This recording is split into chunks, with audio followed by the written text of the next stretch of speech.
Hello and welcome to the show today. I'm really glad you could join us. So today we're talking about something that's really essential to any business, which is cash flow management. Look, your ability to do this well is what will make you profitable and put a ton of extra money in your pockets and give you a bunch of money for reinvesting in the business so it can grow even faster. But if you don't do cash flow management right, well, the other side of things isn't as good. As a matter of fact, a lot of businesses don't make it for the number one reason of not managing cash flow right, managers making mistakes where they're not able to manage their cash flow correctly, and then not having the money they need to be able to survive the unexpected. So with us today is John Briggs. Now, he's actually the founder of Incite Tax and Accounting and the author of Profit First For Microgyms. Now, his accounting firm has more gym clients than any other firm in the country, as well as thousands of other client-driven businesses. And he's also an owner of a gym, GSL Fitness. Now, through all of this, he has learned that achieving a highly profitable business can be overwhelming, particularly with all the barriers and unknowns that new owners are forced to deal with.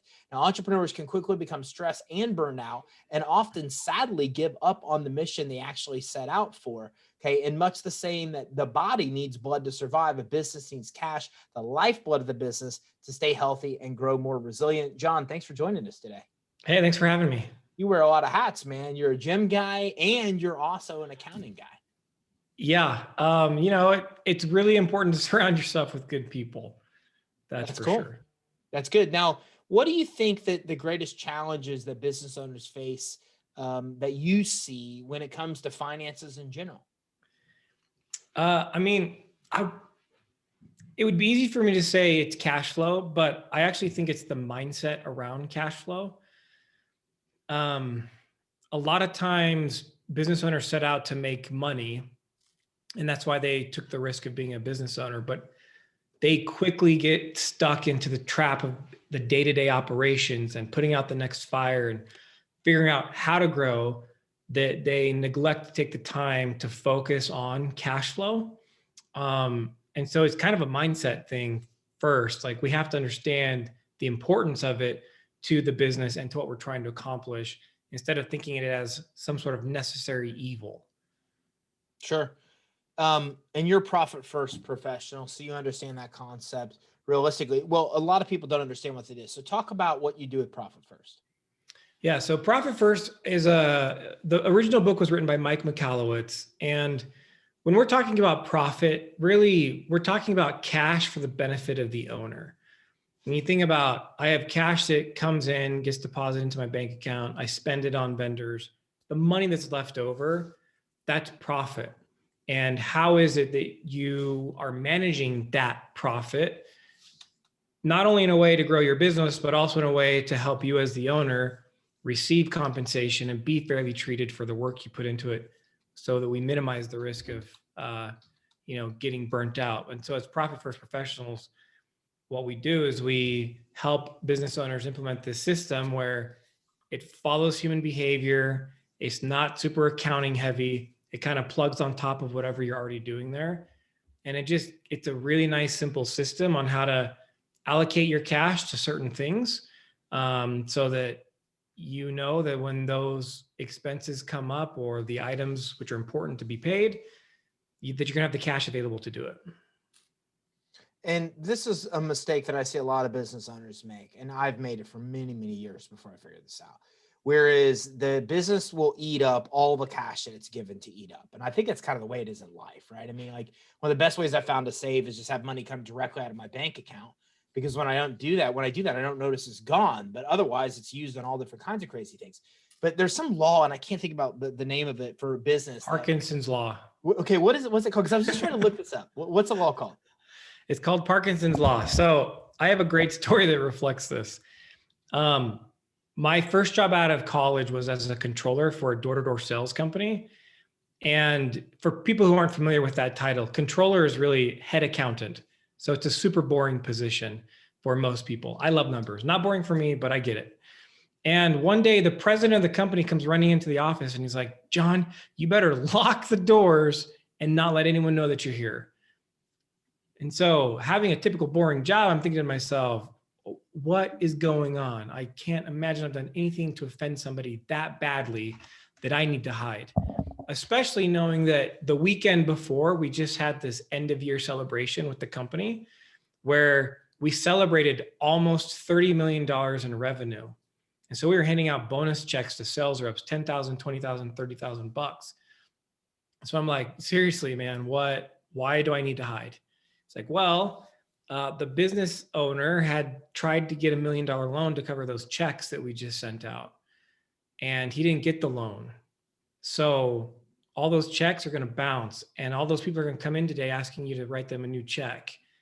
And if you do that, those are also going to bounce. And so, first of all, if you're hearing this story and listening to the details, you're thinking, I thought you just said the company did almost $30 million in revenue. Why on earth would the owner need to get $1 million loan to cover paying their sales reps? Well, that's where Parkinsons Law comes into play. Parkinsons Law states the demand for something expands to match the supply. So in this company, we had an operating expense account, just like you do as a business owner. Think of that one account as a giant supply of cash. And so the demand for that supply of cash is going to continue to expand until it's all gone. Meaning we will always find ways to spend that money because it's available. It's sitting there available to spend. That's what Parkinson's Law tells us. So what we do with Profit First is we say, okay, we're not going to deny, this human psychology component, but what if we give ourselves a fake reality that we have less money to spend? So we recommend owners set up separate business accounts for specific things that we know are really important to the business, like paying yourself as an owner. We call that owner's pay. Giving yourself profit distribution for taking the risk of being an owner. You're going to pay income tax. The more profitable your business is, you have to pay that. And then operating expenses. And then we actually recommend a separate account purely for the sake of receiving deposits that then is allocated out. By doing that, now when I look at my operating expense account, because I've already taken that money out for these other things like paying myself and distributions and covering tax, now it's okay. Let's let Mr. Parkinson work his law because that is human behavior, but it's a lower number than what we've been doing. And so I found in the 5 years I've been doing this, like it is a drastic improvement for business owners. So many times, I'm sure you've heard people like, I don't know how I'm going to make payroll, or I'm working my tail off and I have nothing to show for it. With a system like this, with Profit First, with multiple accounts that have specific purposes, these owners, they have the cash come April when they owe taxes. It's like, oh, I'd rather not pay that much, but I already got it set aside because I've been doing this system. And so it works out really well. Yeah. And I love that because Parkinson's Law applies. And those of you that don't know, you should really look this up because it is the root of why you have problems saving money personally, why your business has problems saving money. But it's not just money. This same theory applies to like everything. The bottom line is when you have something, like the demand for that thing is going to expand to match the supply that you actually have, or the supply. Well, you get what I'm saying. Yeah. So anyways, John, when it comes to that, is this why it's so important to have a good cash flow management system? Absolutely. Because without the system, you're literally just letting this law that you don't even realize is affecting you hinder your ability for growth, hindering your sanity as an owner. I mean, the amount of stress I had prior to this system, I didn't get it. I'm like, I know my business is profitable in the sense that I have cash coming in. I don't understand why I can't find the money to hire the next person that I need to hire because now my team's overworked. I don't understand why I can't give myself a raise even though my business has increased 100% in revenue.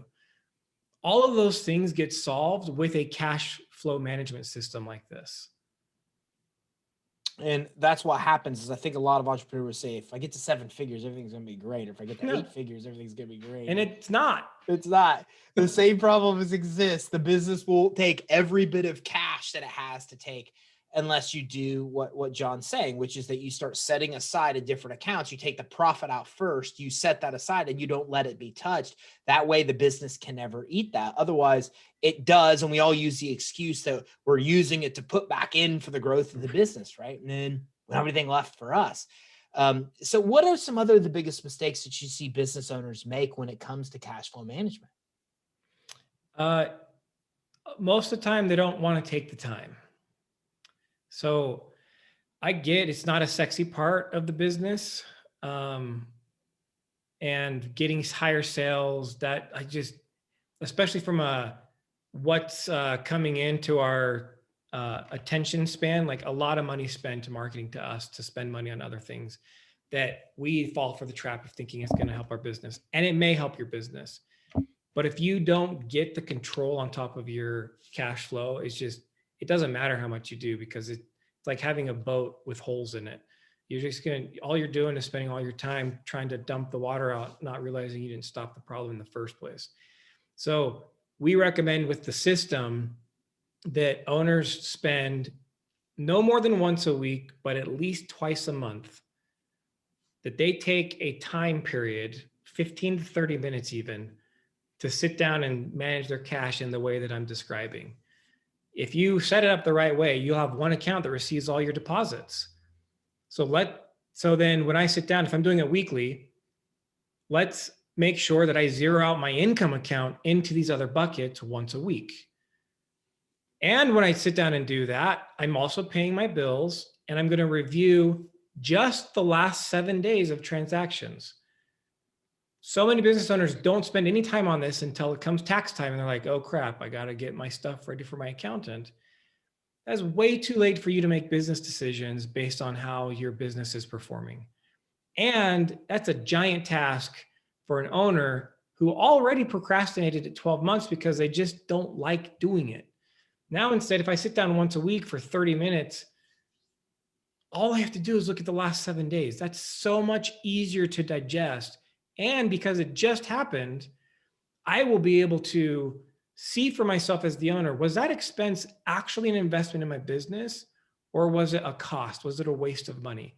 Is that expense adding to my business, improving my client experience, allowing me to add more clients, allowing me to serve them more? Or does it not hit one of those things, in which case, why do I have that expense in the first place?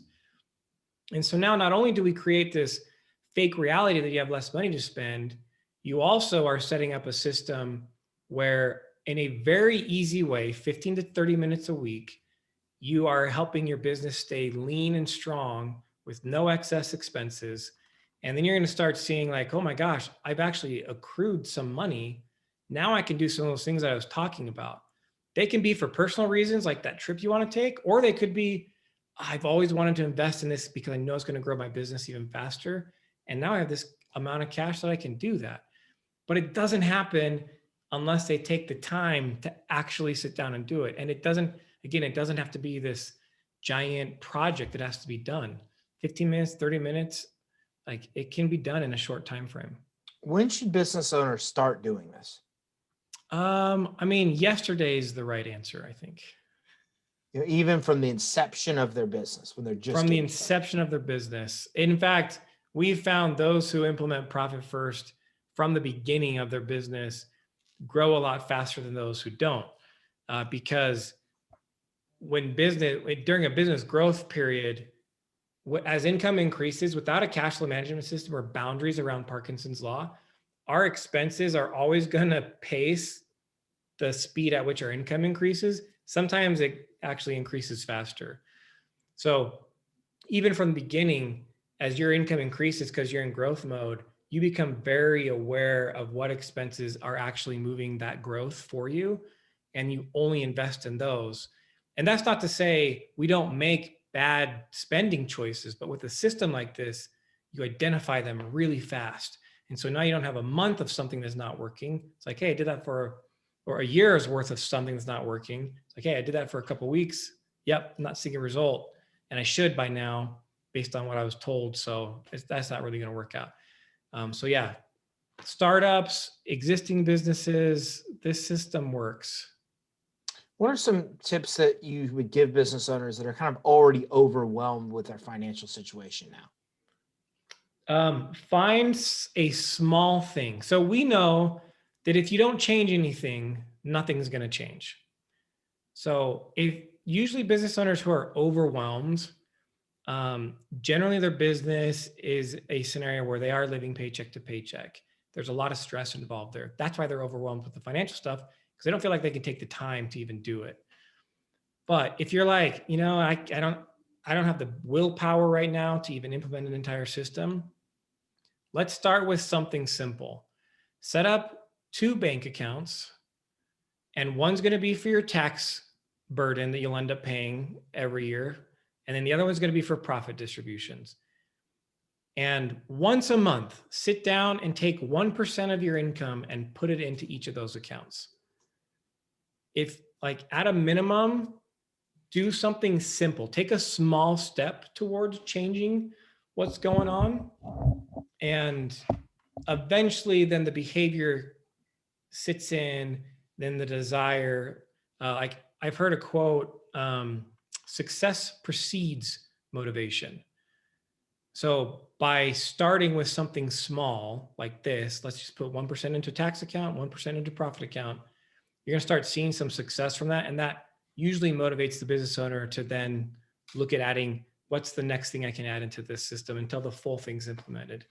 If they feel overwhelmed with looking at an entire system, just start small. But again, we're trying to protect ourselves from Parkinson's Law. And the only way to do that is to isolate and set aside this money so that we don't think it's available for us to spend in the operating of our business.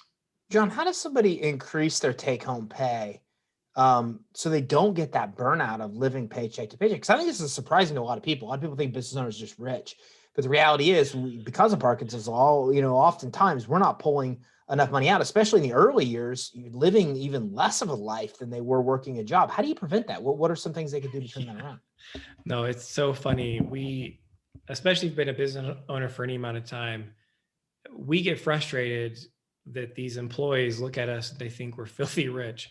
Like, oh yeah, when I take my family, I'm chartering a private jet and whatever. Like, no, I'm driving in my car with my kids for 12 hours to stay at a discount hotel so that they can have some fun experience, which I can't even afford that. Yeah, it's so funny how people think we're loaded as business owners.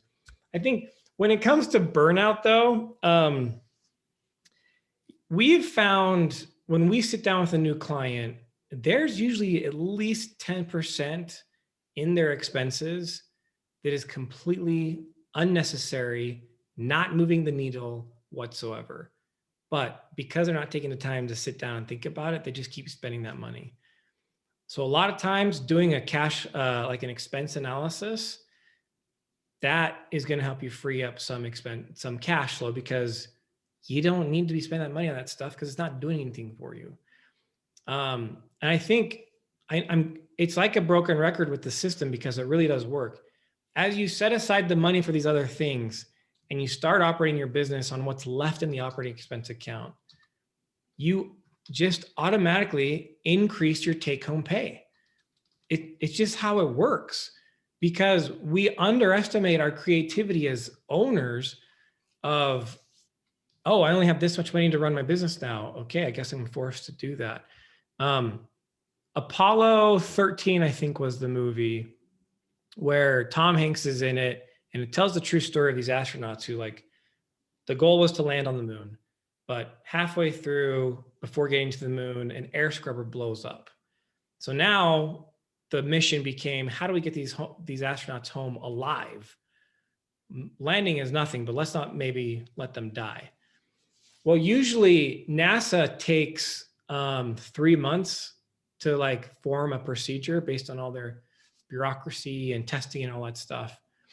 Well, these astronauts didn't have 3 months. And so there's a scene in the movie where in Houston, a guy walks in and dumps a bunch of parts onto the table. And he says, okay, you guys, these are the parts they have to work with. We need to help them create a new air scrubber so they don't lose oxygen.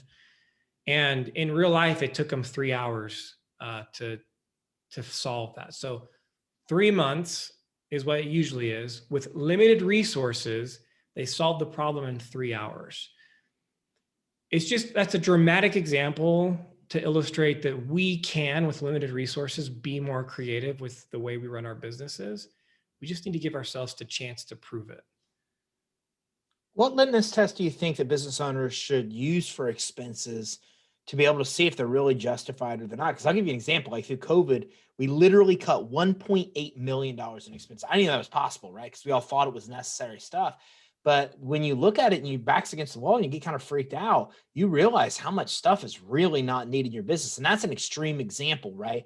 But any business, I think, can have a similar result with just astounding cuts in what they're spending if they're just honest about it, which is what you said. But what litmus test do you really take to see honestly the expenses you need and the expenses you can eliminate? Yeah, there's two that come to mind. The first one is actually sitting down and analyzing your expenses. In my book, I go over 9 questions that I recommend people ask. And we have a free handout. I'll give you our website address at the end, but we have a free resource that has those 9 questions listed out. But the word you said was the most important: honest assessment. They have to be honest when they ask themselves those questions, because the thing is, at one point we decided it was a good expense, or we wouldn't have taken it on. And sometimes it's hard for us to say, maybe I made a mistake. And so asking the 9 questions allows us to see that and really think through, yeah, you know what? I thought it was a good idea, but that's okay. I can see now that it wasn't. Let me cut back. When it came to the gyms, we deal with a lot of gyms. And when COVID happened, every gym at some point in all the states in the US had to close down for a period of time. Some as short as maybe 6 weeks, others were shut down for like 8 months. And even right now to this day, there's not a single state that I'm aware of that's letting you go back to like full capacity, like pre-COVID capacity. And I can tell you, these gym owners had a tough time going through their expenses to figure out, what do I need to do? But as you said, things shift. What was maybe even a good expense is now completely unnecessary based on the changes that happened. And so when you took on certain expenses, your business has likely changed since then. So let's adjust that a little bit, you know? What are the things are you just seeing cash flow wise businesses owners just failing on right now? That a lot of them, 98% you see are just constantly failing and breaking rules, that if they make a modification here or something there makes, a whole turnaround difference in the business. Yeah. A lot of times we know our employees perceive that we're filthy rich. And sometimes it's like, I don't want to come across as being well-to-do, or, that I'm comfortable or anything like that. And so because of that, sometimes we even have a negative emotion tied to profit. But profit isn't about getting rich. It could certainly lead to that. But profit is the necessary fuel for a business's healthy survival, plain and simple. If you want to grow your business, you need profit to do that. Sure, it's nice that we can increase our cost, like our lifestyles, as income increases. But I mean, ultimately, we set out in our business for something, for some purpose. For me, I despise bullies, and I think the IRS is one of the biggest bullies, which is why I got into what I do. And if I weren't profitable, at some point, my passion to protect taxpayers from the big bad bully of the IRS wouldn't exist. I would burn out. The business would have to close. And now that's, it's another happy resource in the world that's gone. So whatever your reason is for your business in serving people, if you aren't profitable, at some point, you're putting that at risk. Let's be honest, a lot of business owners are numbers people. I'm a math guy. I love math. I can't stand financials, man. I just don't know what the deal is. And I don't think I'm alone, right? So like, how do we do this? What do we really look at? Where should we really be focused on the numbers the most?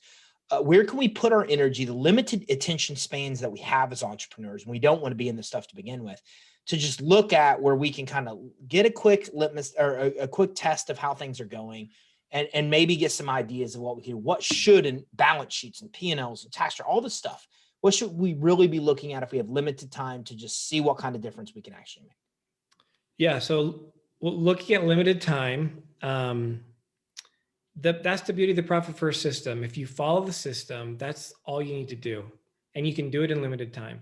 So Mike Michalowicz, when he wrote the original book, studied really financially elite businesses. And he has a table in his books and he breaks it out based on percentages. If you're a $5 million business, here are the percentages that other $5 million businesses who are doing really well pay the owners, give themselves some profit distributions, are saving for tax and running their business on. So from a simple, easy litmus test, just comparing your percentages to the analysis that's already been done is going to be the most painless way that someone who doesn't want to look at the finances or the financials for them to figure out where they currently stand. That's great advice. What about accountants, controllers, bookkeepers? Like what's important at different stages of a business that somebody should have help wise there? Yeah. I think definitely in the startup stages and growth stages, you're likely going to outsource your bookkeeping. I've never recommended an owner get his hands dirty in there unless they actually have an accounting background and enjoy it. I do have a few clients who are not accountants, but they enjoy it. I don't need to take that away from you, you know. Most don't. And so usually outsourcing makes a lot of sense in the beginning stages, but you want to make sure that you're getting reports. Like at least a monthly report is going to be really important. And even though you don't want to look at it as a business owner, you really ought to take the time to at least get it. Now, if you feel like even that's not going to help you, ask to your bookkeeper, say, hey, I'll pay you if you can give me an hour consulting. Like, what am I actually looking at here? Because once you figure out what you're looking at, it's not complicated. I mean, I'm an accountant. I can tell you, I'm not a super smart guy. It's just, I'm familiar with accounting. And any business owner is going to be capable of learning enough so that they're not intimidated by the financial statements. I do believe, though, as businesses grow, there will always come a point that you have to bring in the accounting work in-house. Because as you grow, you want different reports. You can't just rely on my profit and loss and looking at my net income once a month.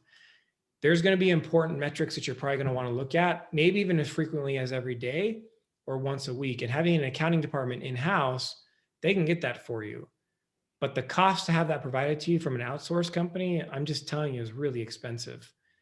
And usually hiring someone who's really capable in that anyways, so they can be full-time dedicated to your business, is the best move. John, great advice today. Where can everybody go listening and watching to be able to learn more?